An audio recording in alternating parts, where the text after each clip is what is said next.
Community service? I thought you were Parks and Rec.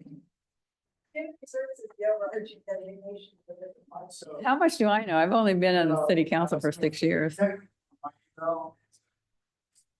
Yeah, yeah. Well, we're going to go ahead and get started because this is being recorded and we want to start on time. We appreciate those of you that are here to the Civic Academy. And this evening, we'll have the pleasure of hearing from the assistant director of the Community Service Departments, particularly Parks and Recreation. And I've known Brian since he was a little guy. And he's really done a lot the last few years with our homeless encampment and just really gone above and beyond. And I really appreciate all that he's done. And even this morning when we broke ground for our permanent shelter, his crew is out there an hour before in the rain, setting everything up so we could be under tarps and not get too wet. And with the amphitheater, getting that ready for the concert series, they were out there hours putting down sod, putting down bark so that we can have our concert series. So they do a lot more than plan Parks and Rec activities. And I really appreciate you a lot. So I'm going to turn the time over to you, Brian.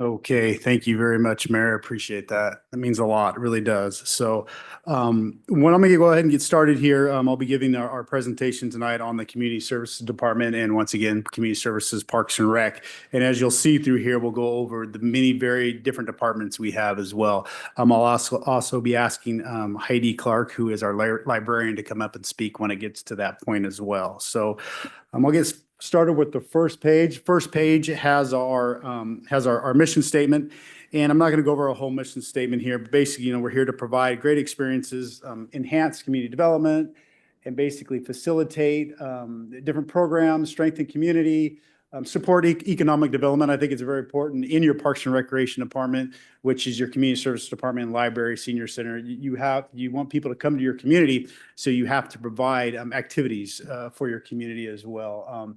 And then at the very bottom, strengthen community through safety through provisions of leisure programs. And once again, I'll get into that as we go through all of our programs that we provide to the city of Tulare.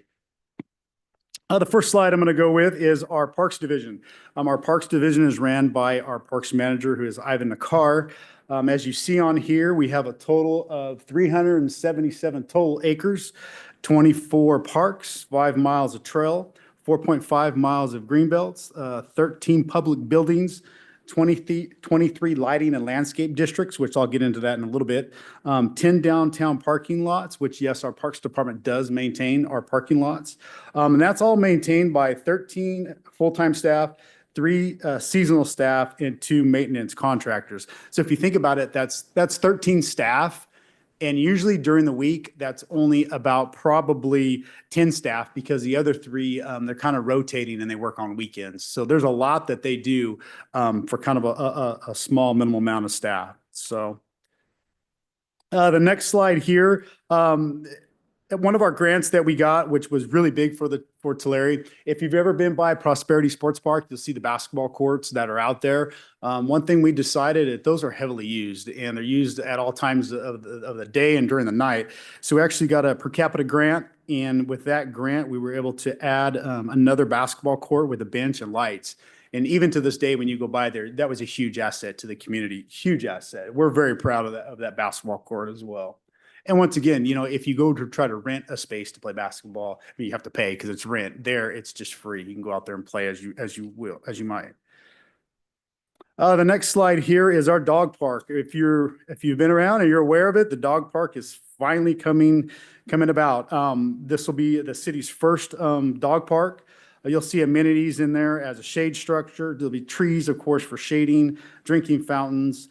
This project was awarded on May of 21 of 24. Groundbreaking ceremony was just in August, and the project is to be completed in early of 25. This project really probably came about through our Parks and Rec Commission years and years and years ago. It's just finally we had a council that really supported it and wanted to see this built. So it's just right here, just to the east of us, right along the trail. I think it's perfect, kind of the downtown area, but right off the trail for people that are going for walks, and you can take your dogs right there. So really excited about this project. Zumwalt Park Amphitheater, well, the Zumwalt Park Adventist Health Amphitheater. If you've been downtown at all, been anywhere close to City Hall, you'll see that the amphitheater is being built. We did have 3 concerts about a month ago. The project is not complete at this time, but as the mayor said, it took a lot of city staff to get that park, to get it up and going. 3, I think, and I feel, and I think the community feels, were 3 successful concerts. The first one was Clay Walker. The second one was Buck Cherry and Living Color, and then Foreigner in Asia were the third ones. So very proud that our city manager is bringing this to downtown Tulare. I think you want to talk about economic growth. This will really bring people downtown to Tulare. Oh, did you have a question, ma'am? Yeah, we can do them now. Go ahead.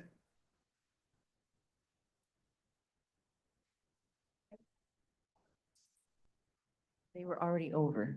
So if you follow, you can follow any of the city's websites, or you can also on social media, and you can follow Spade Entertainment. They list all the activities, all the concerts, everything that's going on. Everything is through social media.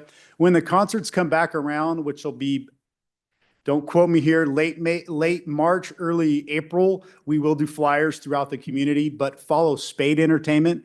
Who has the contract for all of our concert series, and it'll all be listed on there. But also, if you follow any City of Tulare or Parks and Recreation social media page, it'll be on there as well. So, once again, not only is it an amphitheater, it's also going to have a splash pad, a zip line, tot lot, all kinds of different amenities in that park. I'm really looking forward to it. What's really cool inside that park is there's a playground tot lot structure that is a ship, and it's to replicate Admiral Zumwalt's ship that they built now. So it's not your old pirate ship. It's a ship that looks like the Admiral Zumwalt ship as of right now. So we talked earlier about the lighting landscape district. Sometimes people get confused on these. We have contractors that take care of these lighting landscape districts. A lighting landscape district is if you live in a community, let's take, for example, Del Lago, and the outsides of Del Lago, you'll see the brick walls and some of the shrubs and all the turf that's around there. We have 2 lighting landscape district contractors that maintain all that. It also helps with our parks department too. So they're out, they're doing the tree trimming, they're doing the mowing and doing all that stuff, taking care of the water and maintaining all that. So. Next slide here is our bark replacement. Over the past year, we have to follow certain guidelines and rules in our playgrounds. So what we've done is Ivan Nakar, who is our parks manager, has gone through and approximately about 400 cubic yards of certified wood chip fibers. So that is very important because you have fall surfaces. You have to maintain that the bark is a certain level. So when someone does fall or something happens in a playground, that you have that cushion. So pretty big project that most people, you just kind of drive by and you see a park and you see a tot lot and you don't think of all the other extra added equipment and time and work that goes into a playground or any of that good stuff. Another event through our Parks Department is our Arbor Day. So this is the 33rd consecutive year that the Tulare has been awarded the Tree City USA. That's 33 years. That's a long time. So we continue to maintain that. What we do is each year we pick a park that we think maybe we've lost trees and we need to add trees, and we could plant anywhere from 20 to 50 trees at each park. So this was actually taken at Prosperity Sports Park last year. The next 2 slides, I'm going to call up Heidi Clark. She will go over the library.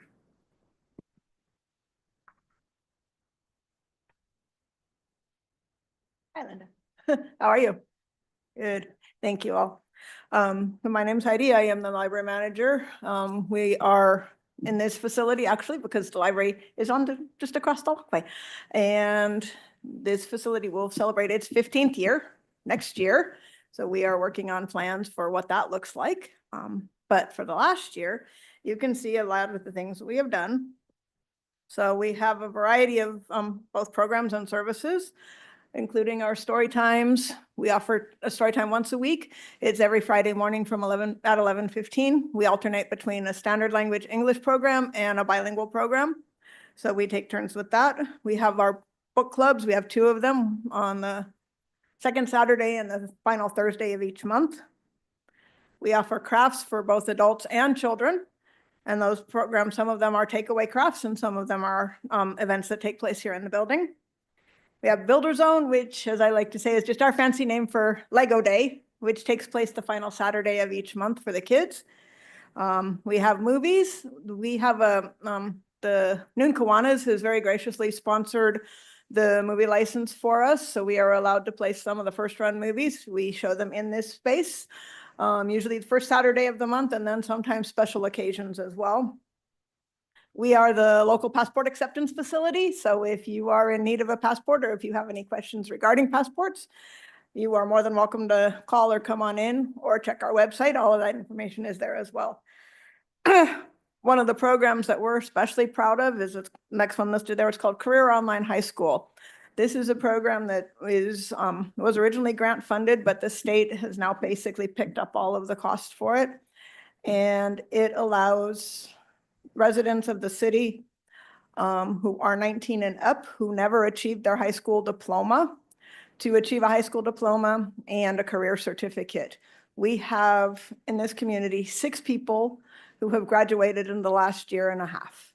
We're planning a celebration for them sometime in the first part of the new year.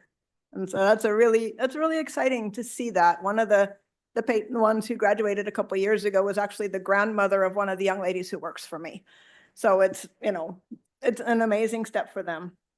As you can see, in the last year, we've had our programs and stuff have started to grow back again for what they were before COVID. We had over 88,000 people through the doors. We processed almost 2,000 passports, checked out 121,000 materials, logged over 3,000 volunteer hours. That's folks who volunteer their time to serve us. A lot of those folks are the ones who do our genealogy and local history. And, they have a passion for what they do, which is really nice to see. Almost 65,000 visits to the website, and we hosted 231 programs with an overall attendance of 7,200 people. And then, where's that click? Come on. There it go. You can see, again, there's some of our programs again, and then our community partners, the Library Foundation, the Friends of the Library, the city schools. We have a deal with the city schools where every single 4th grade class in the district comes through the library every year. So we are in the middle of that service right now. But that's a lot of fun. I love seeing the kids in here and learning about the library and getting their first library card and stuff. It's really exciting. Sequoia Genealogical Society, the Noon Kiwanis, Tulare Kings Master Gardeners, and Central California Legal Services. And then again, some of the programs and services that are listed off for you on there. Yeah. What does it mean, community partners? So community partners, so these are organizations within the community that partner with us to provide different kinds of services. So like Noon Kiwanis, as I mentioned earlier, they pay for the licensing that gives us the right to show these movies and advertise them and stuff. The Master Gardeners puts on programs for us, talks to people about different kinds of gardening programs. They also have a subset that's called the Master Food Preservers, who puts on some of our activities and programs. They teach people about, we had one back in November where people got to make spices and stuff, ginger spices. So that was a lot of fun. And like the Genealogical Society, so they do obviously maintain our genealogy collection, but they also put on a monthly program. Not right now because they don't put their program on in the foggy season, but they do that sort of thing. And then Central California Legal Services, right now we're on a hiatus with them because they had some staffing changes, but with them, they do a monthly program for us. And they also table on a weekly basis to provide some of our customer base who might be low income and not necessarily have access to, they provide informational resources to them to help them navigate the legal waters. And then of course, Friends in the Foundation provide funding and stuff. in the library, the veterans? Oh, yeah, and then the veterans, which is Veterans Connect at the library, which is our VRC.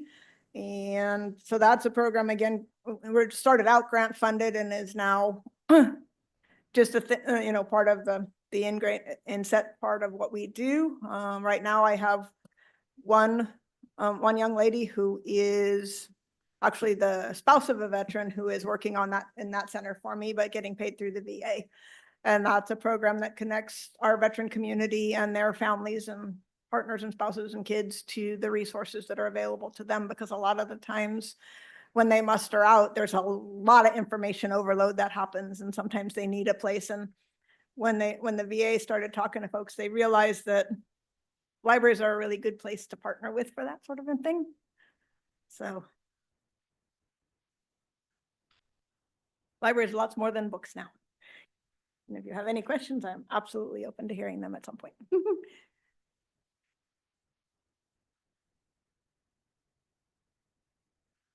All right, thank you, Heidi. Okay, our next slide here is, yes, we are Community Services, Parks and Recreation, but what most people don't know is that we were also help facilitate the Tulare Cares temporary encampment. That encampment opened about 10 years ago, I'm sorry, 2 years ago, off of Walnut and O Street.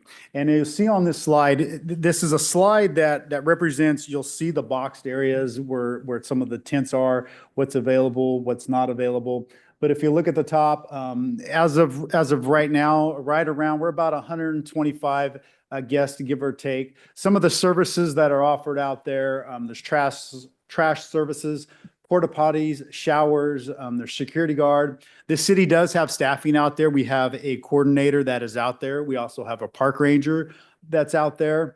You'll also see that the city provides at the encampment. There is a area for a common area, which has picnic tables. It has a grill in those areas. And it's kind of, you'll see on the map over there, you see where that lightning bolt's at. That's actually a charging station for anyone at the encampment if they need to charge their cell phones or anything like that. Also, there's potable water there. There's a dog run. The dog run is actually in the far right corner. You really can't see it, but there's a dog run there for their dogs. Tents are provided, sleeping bags are provided out there as well. Salt and Light, who the city of Tulare partners with, there's a meal program that Salt and Light goes out there for meals. Case managers are out there all the time. A lot of the people at the encampment have caseworkers or case management. They're people that go out there and help them for different type of activities, or if it has to do with health or anything else like that. So that's a grant funded. It's also city funded, which is a general fund that comes out of the city of Tulare too. So great service for our community. Probably years ago when you would drive down Tulare, you would see different parks, or you would see down the railroad tracks. I think this has kind of alleviated some of that, and also provides a safe place for people to stay overnight and to stay there. So The occupied. yeah, so the lime ones are actually the blue ones are the occupied, and then the lime ones are the ones that are open. Ivan, our parks manager, has changed this a couple of times, so this map might be a little old as well. And then we do have ADA. So you'll see number 87, 76, 67, and 66. Those are ADA accessible. So anybody that's in a wheelchair, if they need to go with a ramp or anything like that as well, too. Okay, these are just a few photos. You'll see the far left corner, there's our mayor there. That's the common area right there. These pictures were taken right about the time it opened up, so there is no shade there. There is a shade structure that is there now around that area. The next picture, you'll just see that's an aerial of one of the cameras that are out there. There is surveillance out there, so that's that picture. You look to the far right, that's the shack that's out there. It's kind of where our full-time coordinator, who's Brittany, who is out there during the day, and that's for security at night.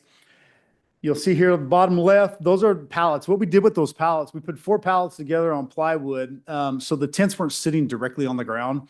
So the tents actually go on top of that plywood.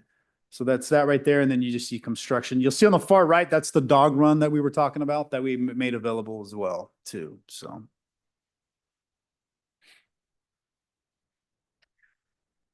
As the mayor said earlier, today we did have the groundbreaking of the permanent homeless shelter. And that is kind of adjacent, kind of right around the corner from the temporary shelter that's out there right now. Once again, that's the temporary shelter. This will be the permanent shelter. With groundbreaking was today with probably opening, Mayor. What do you think? What are we thinking for the opening of that? In about a year. So 18. Okay. This will be a shelter structure. So this isn't like you see the tents. It'll be a big structure. You see there on administrative room, a pantry, there are classrooms, restrooms that'll be in there. There's going to be kennels. There's like a family village that's in there as well. Garden. You're going to have basketball courts in there. There's storage in there. So a lot of different amenities will go into this facility. This will probably be more of I feel like a home type area. And once again, this is a permanent structure. And that's what we really try to preach to people, that it's not, these aren't tents. These aren't any makeshift structures. So really looking forward to this. I mean, you're going to see a lot of different moving pieces as this gets built, with different facilities out there that are built first. This will be, right now, we're in a term sheet agreement right now with Lighthouse Rescue Mission, who will be helping us run this. So probably within a year. I have a question. Sure. This, the family village, what does that do? So the family village, the way this will be set up is there'll be spaces in there where you can stay, and there's tents and kind of like a cot area, and then there's places for families to go to. So if you're a family that's in need of shelter or homeless, there's separation from everybody else. So. And right now, in the whole county, there's really no place for families to go. The Lighthouse does provide some family housing. The way this is going to work is it's got 3 phases so that people can progress through the phases towards reentering society. So at one point, they'll be just like in a big dorm, and then they'll move into more private facilities, and then they'll move into private facilities. So it'll be up to them. But they'll be able to stay there wherever they choose to be. But there will be 16, not tiny homes, but like trailer. Yeah, a trailer type Where structure. that will be the more permanent structure. Yeah.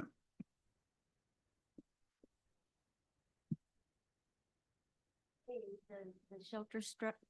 The main structure? Yeah.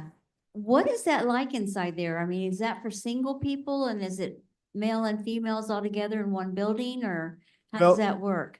So also inside that building, there's also offices and other amenities in there.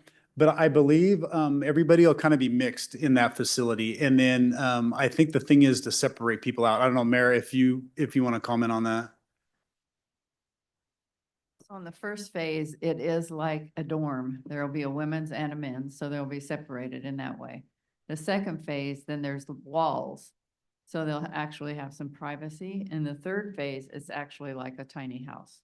So they'll progress through that based on their desire to improve their lives, take classes, get employed, get all of their documents so that they're document ready. So it'll be a real opportunity for people who have not been able to have those kind of resources to move through the facility. But men and women will be separated.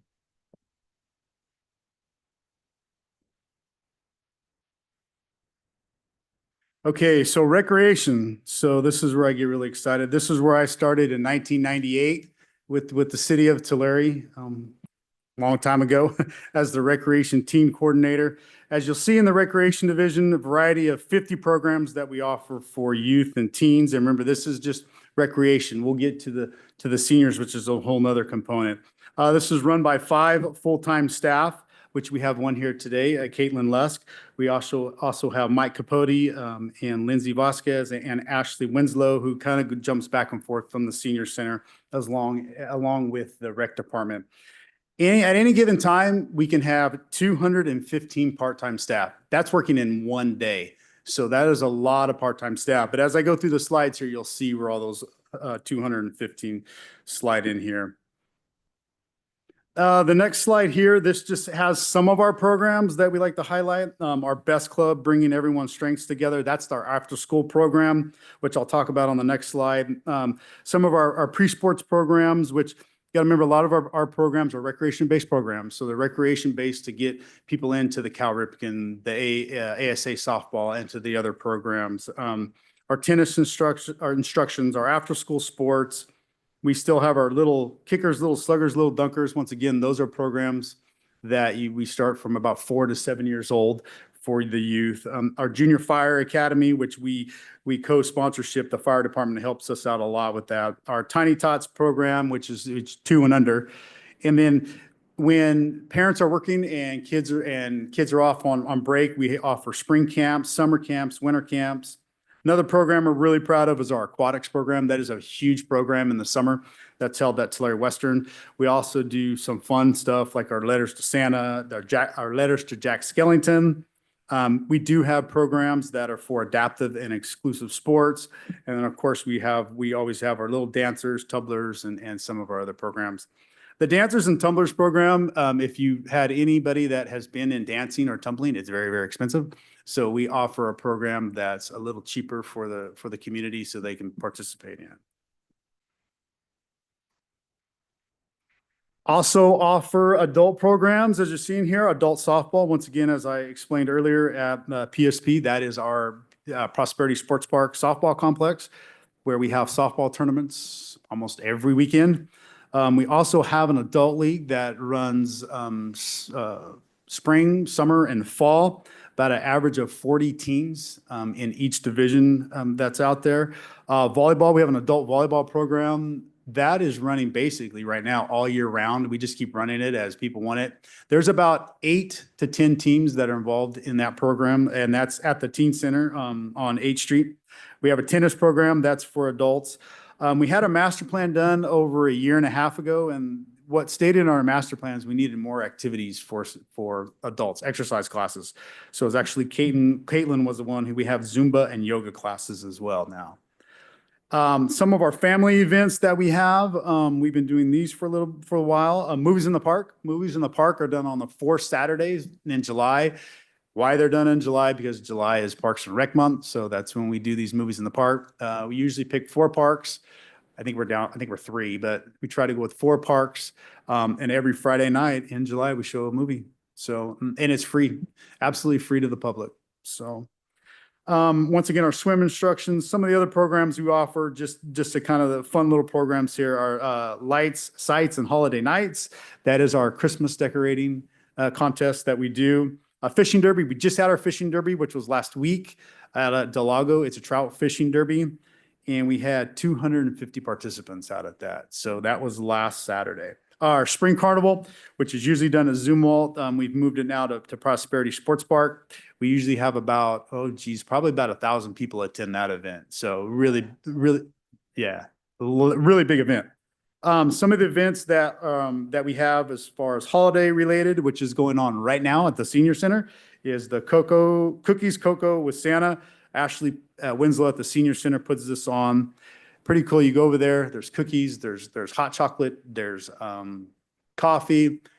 It's tonight, right now, yep. But photos with Santa, I believe last year she had around 300 people attend that event. So that's going on right now. We also have our Halloween decorating contest, which Christmas has always been a big event, but we kind of figured out a lot of people really like to go crazy for Halloween. So we offered a Halloween decorating contest as well. So these are all at people's homes. So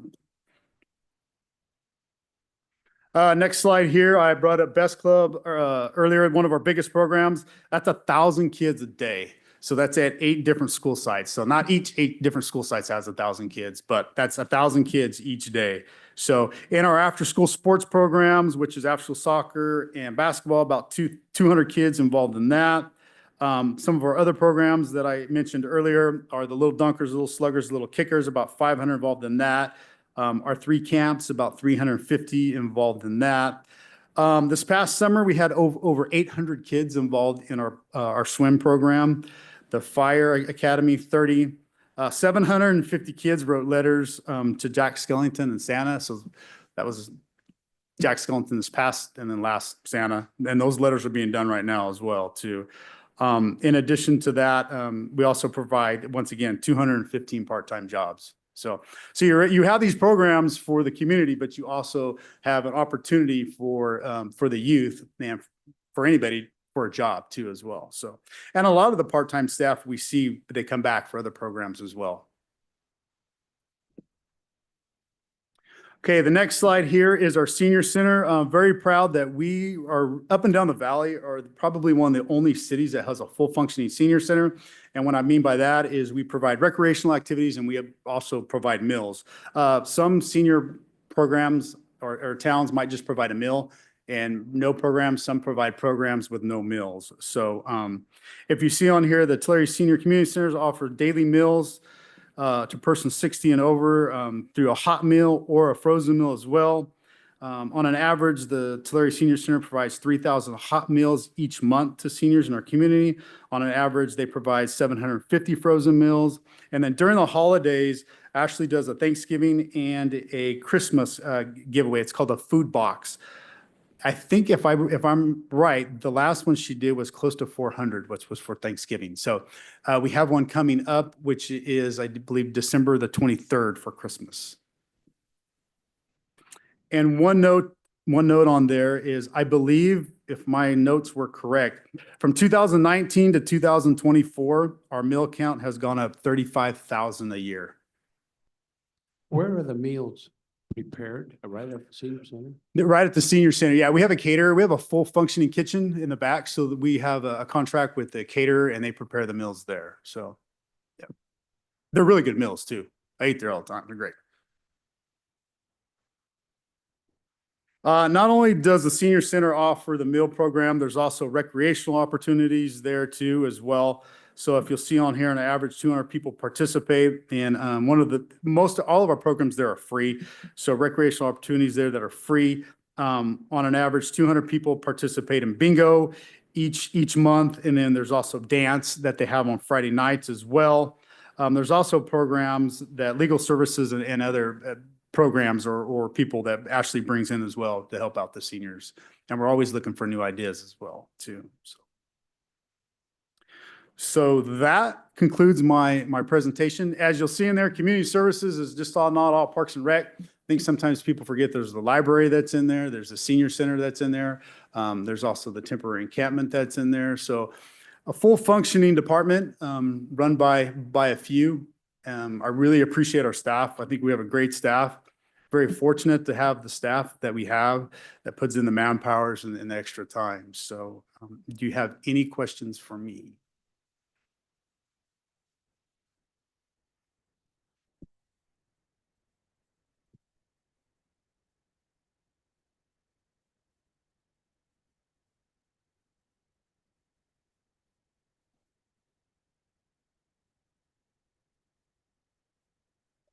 You're welcome. I'm just in awe of everything that we have in this city. It's there's no excuse to not be involved. You didn't mention that we're going to get pickleball though soon. We'll soon be providing pickleball, which is something that's extremely popular. At least that's what I've been told. I think at Centennial Park. So that's going to be exciting to bring all the Tularians that play pickleball in Visalia back to Tulare so that we can provide that as well. So it's I just can't thank Brian and his department enough for everything they do. I was at a meeting this afternoon with the outlet mall, and an interesting statistic that I'd like to share with you is that they operate many malls throughout the nation. Our mall happens to be their most profitable at the moment. Plus 3 million people visited the mall last year. 3 million people came through Tulare and stopped at the outlet mall. And that's people like me that go there as well, right? But also they have the data of where these people come from. And it was really interesting to know we also have that to provide to our citizens. So of course, I think Tulare is awesome. And I think our Parks and Recreation Department is one of those departments that just really offers us a plethora of activities for our children and for us as adults. So I want to thank Brian again. I want to thank Heidi for coming in and talking about the library. And also thank you for being here. And thank you, Melissa, for setting this all up and having it available for us to provide this information. So our next meeting will be in January on the third Thursday. And did I say January? January 9th, so not the third Thursday, January 9th, that's my son's birthday. January 9th, and it'll be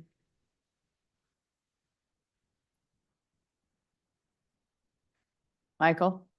It's our city engineer, so that'll be interesting. You can ask all the kinds of questions about that. So thank you for coming and appreciate your being here. We get out a little early tonight.